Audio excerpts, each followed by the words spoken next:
देश को बहुत बहुत बधाई दीपावली की। और भारत के प्रधानमंत्री का धार्मिक तीर्थाटन जो हमारा सदियों से जो हमारी परंपरा रही है।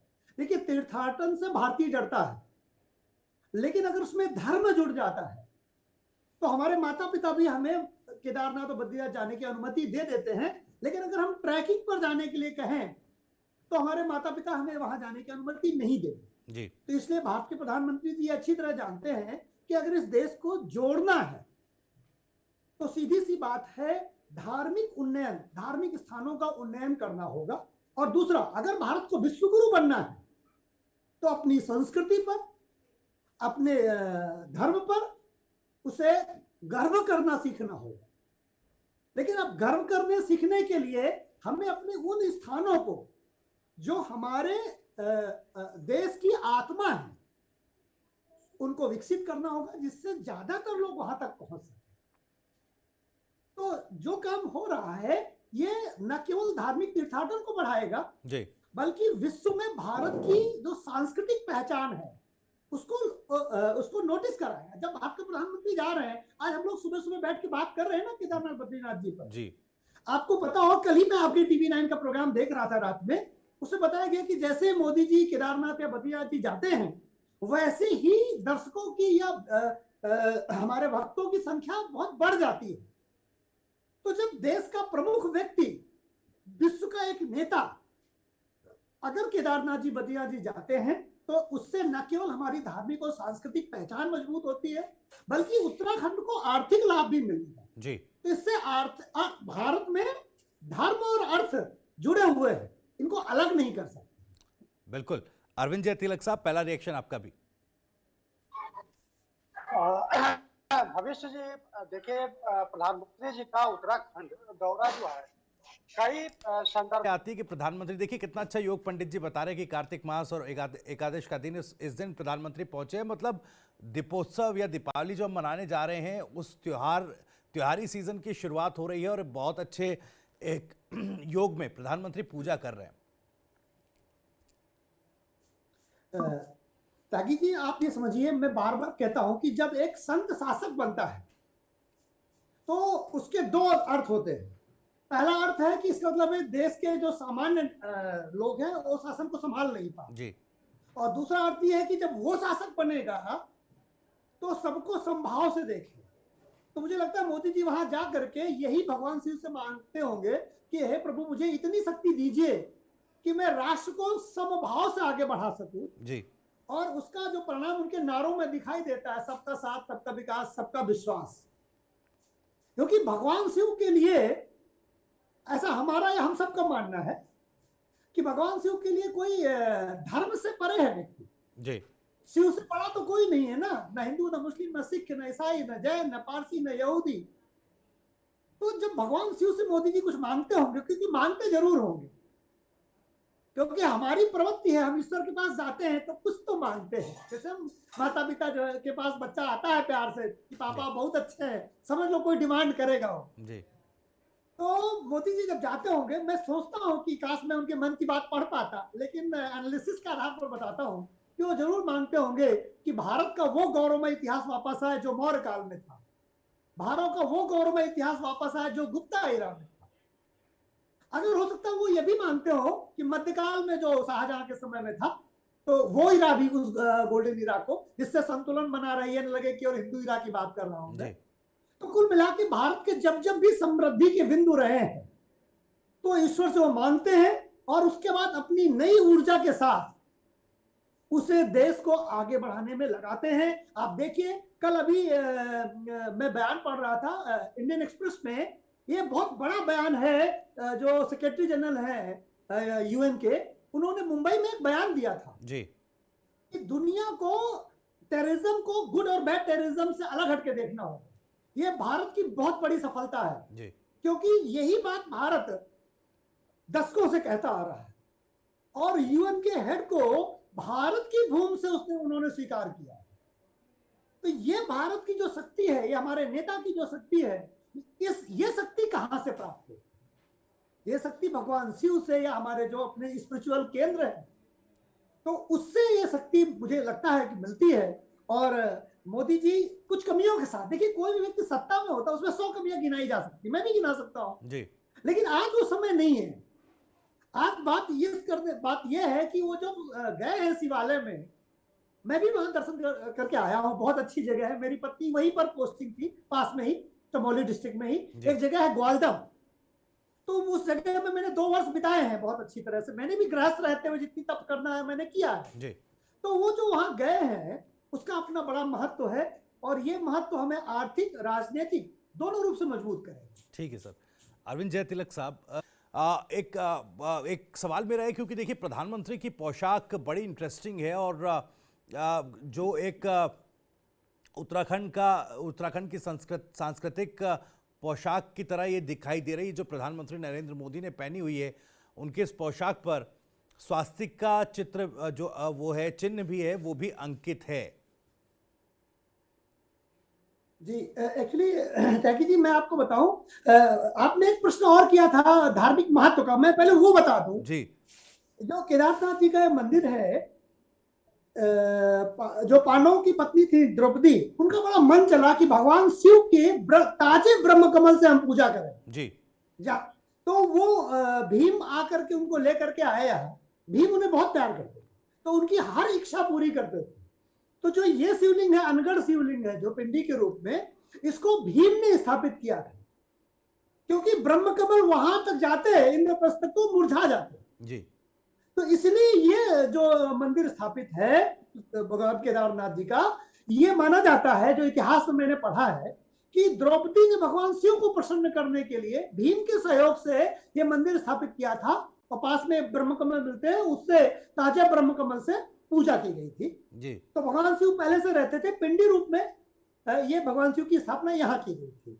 अब आते हैं बद्रीनाथ जी के बारे में, तो माना जाता है कि 4 धाम की जो स्थापना केरल के जो हमारे आदि गुरु शंकराचार्य जी ने की थी, तो हिंदू धर्म के पुनरुत्थान के लिए जो 4 तीर्थ बनाए गए थे भगवान विष्णु को लेकर के, उसमें बद्रीनाथ जी का विशाल बहुत बड़ा योगदान है जी हिंदू धर्म पुनरुत्थान के लिए। तो इसीलिए भगवान शिव का केदारनाथ जी धाम और भगवान विष्णु का बद्रीनाथ जी धाम हिंदू धर्म के पुनरुत्थान और पूजा के विशेष महत्व को जोड़ता है।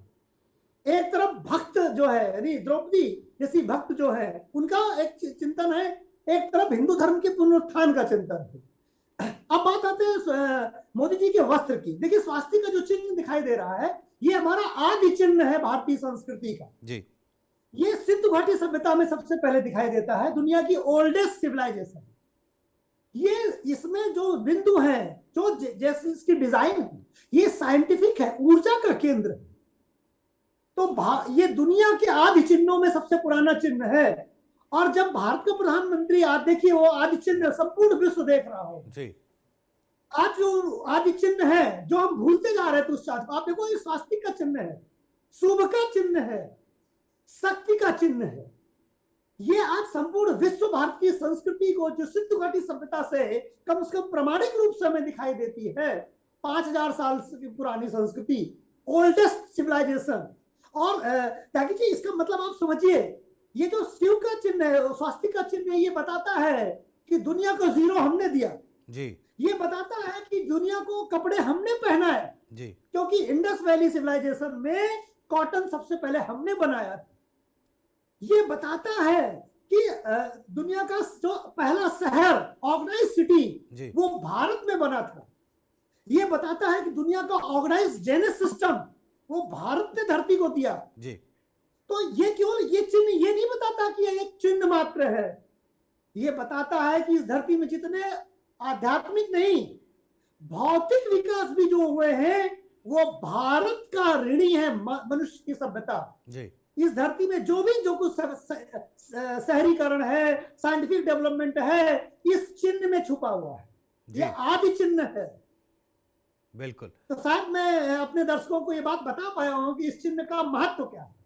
बिल्कुल ठीक है सर, बहुत बेहतरीन तरीके से आपने बताया कि धार्मिक महत्वता क्या है और जिस तरह की पोशाक आज प्रधानमंत्री नरेंद्र मोदी ने धारण की हुई है और जिस तरह से स्वास्तिक चिन्ह उस पर अंकित है, क्या संदेश इससे जा रहा है? सर, इसी पर आपके पास आ रहा हूं। जैसा हमारे सहयोगी कह रहे थे कि भाई कोई प्रधानमंत्री आ रहा है, लाव लश्कर इस तरह की चीजें नहीं है, लेकिन सामान्य तरीके से जिस तरह सामान्य भक्त एक पूजा अर्चना करता है, कुछ उसी तरह की तस्वीरें हैं। त्यागी जी, भक्त भक्त होता है, तो जब अगर वो पद को लेकर के अपने साथ जाएगा तो भक्ति कैसे करेगा? जी, ये पद तो मानवीय बना है, एक व्यवस्था है, लोकतंत्र है और उसके सिस्टम को चलाने के लिए बनाया गया है। लेकिन जिसको मनुष्य ने बनाया और ये मनुष्य को जो बिगाड़ते हैं, ब्रह्मा विष्णु महेश की जो कॉन्सेप्ट है हमारे यहाँ, उसके सामने तो सब बराबर है, राजा और रंक दोनों।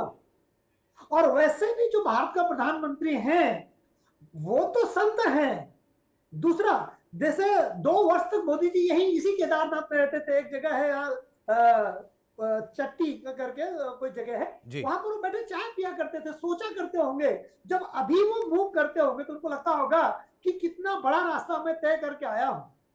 शायद बहुत सारे स्वप्न उन्होंने देखे होंगे, इस तरह की तो ना देखे होंगे, बिल्कुल लेकिन केदारनाथ धाम जैसा रिन्यू हो रहा है। बिल्कुल मैं टोकना चाहूंगा सर आपको, जैसा आपने कहा कि भाई कितना बड़ा रास्ता मैं तय करके आया हूं, क्योंकि जैसा हमारे संवाददाता ने भी बताया कि अपनी किशोरावस्था में भी वो यहाँ पर काफी समय बिताया करते थे भक्तिभाव में, और उसके बाद से जो उनका सफर रहा, जो उतार चढ़ाव भी उन्होंने देखे, और जो जिस पोजीशन पर आज वो हैं।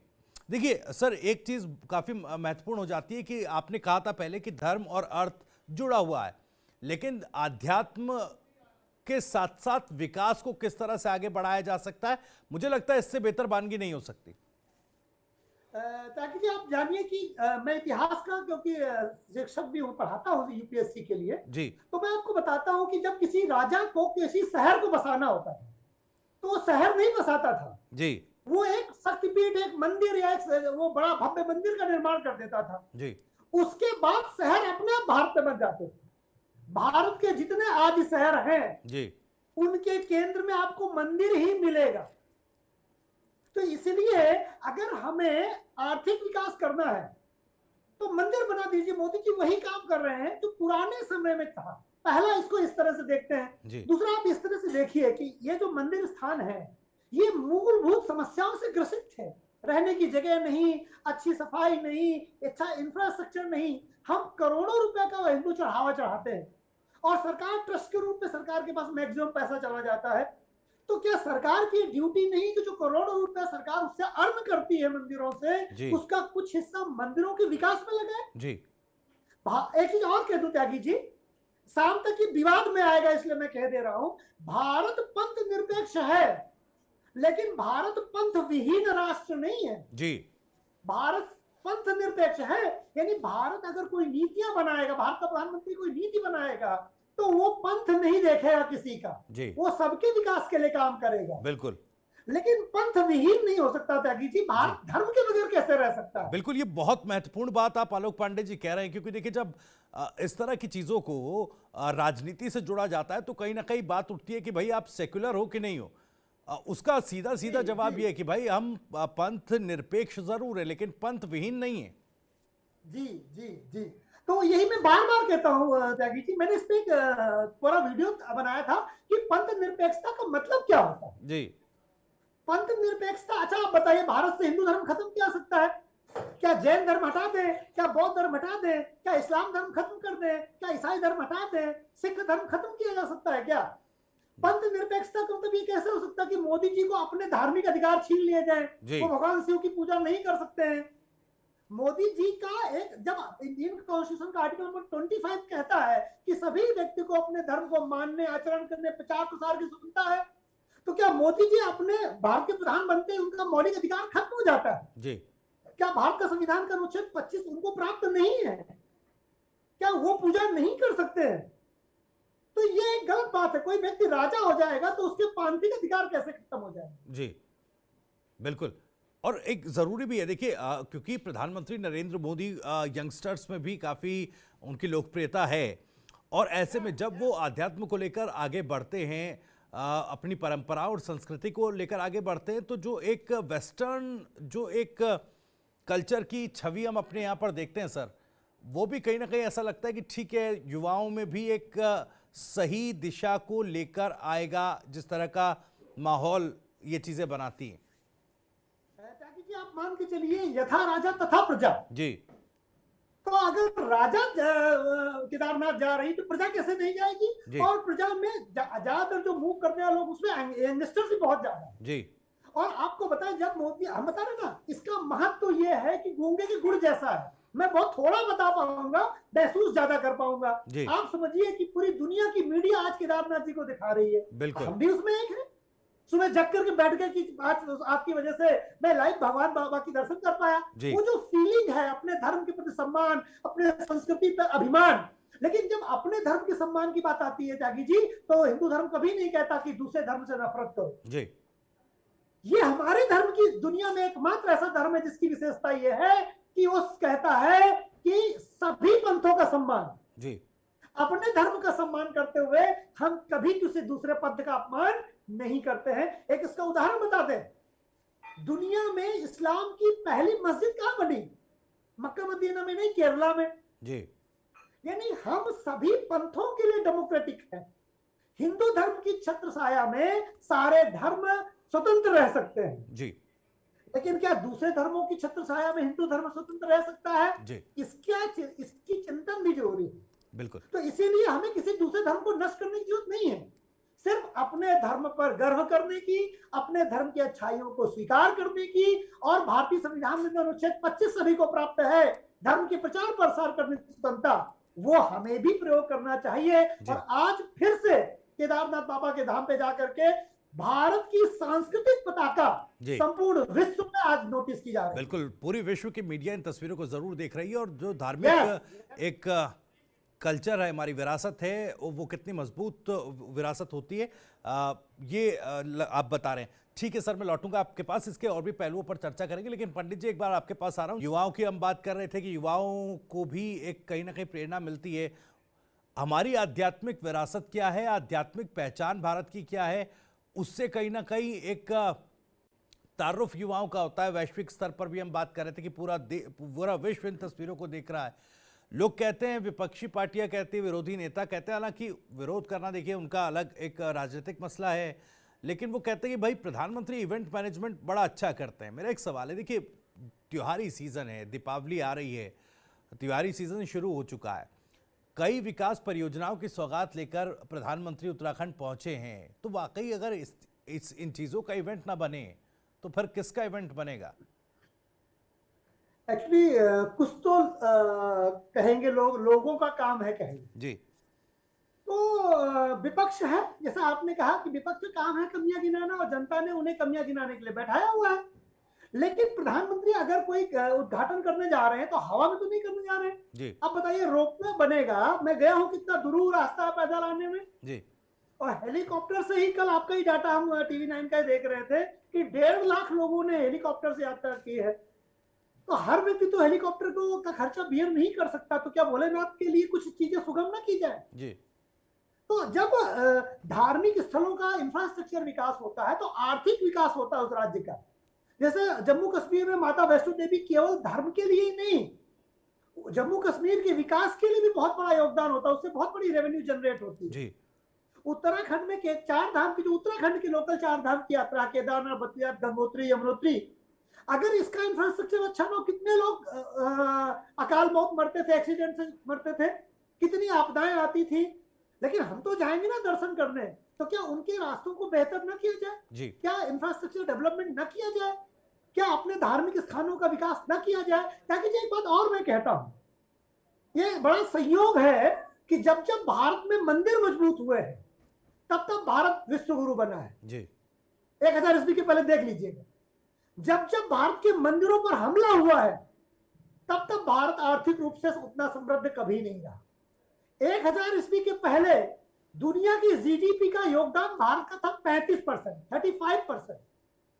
और जब भारत का मध्यकाल में स्वर्ण युग आया शाहजहां के समय में, तो भी मैक्सिमम 23% था विश्व जीडीपी का। तो यानी हम जब जब अपने मंदिरों को मजबूत करते हैं, ये संकेत कहता है, इतिहास बताता है कि हम आर्थिक रूप से उतने समृद्ध हुए हैं। यानी लोगों को डरने की जरूरत नहीं मंदिर बनने से, मंदिर अगर मजबूत होंगे तो देश भी समृद्ध होगा, ऐसा हमारा इतिहास बताता है। बिल्कुल, और कहीं ना कहीं पूरा इंफ्रास्ट्रक्चर जो है, चाहे केदारधाम का हो, Yes, yes. बिल्कुल है, उसको वो एक कहीं ना कहीं उसको विकास को गति मिल रही है, तमाम चीज़ें अपग्रेड हो रही हैं, एक बेहतर माहौल, और जैसा कहा आपने कि जो रिलीजियस टूरिज्म है वो एक कहीं ना कहीं Yes. बढ़ेगा, उससे रेवेन्यू जनरेट होगा, तो ये कहीं ना कहीं विकास के जो हम नए नए आयाम हैं उनको तय करते जा रहे हैं, वो आयाम हम मुकाम जो है वो हासिल करते जा रहे हैं। बिल्कुल। त्यागी जी देखो, एक बात समझ लीजिए, आप बार बार कह रहा हूं मैं कि हम लोग एडवेंचर टूरिज्म को पसंद नहीं करते, जी इसीलिए हमारा देश धर्म के रूप में एक होने के बाद में भी पॉलिटिकली टूट गया था। जी केदारनाथ धाम में केरला के एक हिंदू की भी उतनी ही आस्था है जितनी केदारनाथ धाम के बगल आम जबान में बोल